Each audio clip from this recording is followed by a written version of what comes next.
مشاهدينا الأعزاء، أهلا بكم معي في هذا الفيديو الجديد بالنسبة لقناة اليوم التي سنقوم بتنزيلها، وهي قناة عراقية، قناة البغدادية دراما، القناة التي نزلت مؤخرا على مدار نايل من الحزمة العامة. سنقوم بتنزيلها الآن.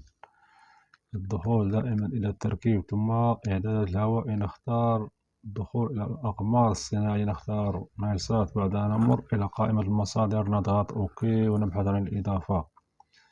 دائما اختلاف حسب نوعية الأجهزة في الإضافة. أنا عندي هنا سأضغط على الزر الأحمر في الريموت كنترول.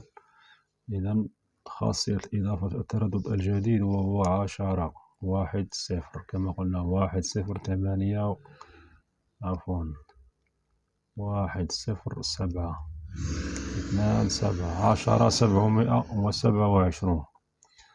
معدل الترميز 27,500. والاستقطاب، وفوقين نعمل حفظ أو سيف ثم نضغط أوكي لنشاهد الإشارة. تبدو جيدة جدا. هذه الإشارة هي على الحزمة العامة، يعني هذا التردد هو سهل الالتقاط في جميع الدول العربية. سنعمل بحث للتردد لنشاهد. هو التردد كما يظهر هنا، تردد يضم أو يحمل 19 قناة كما عثرنا عليه في نهاية البحث.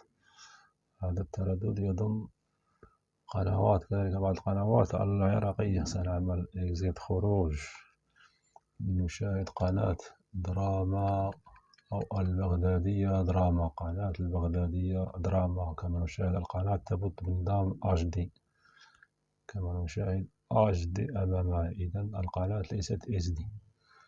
القناة تبث على هذا التردد وتحتاج إلى جهاز يدعم تقنية HD.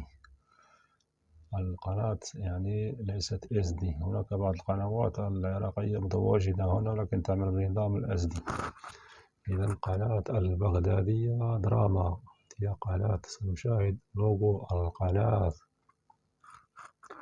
البغدادية دراما كما تشاهدون. هذه القناة البغدادية دراما، قناة جديدة عراقية ظهرت على مدار نايل سات من الحزمة العامة. ونلتقي في الفيديو القادم بحول الله.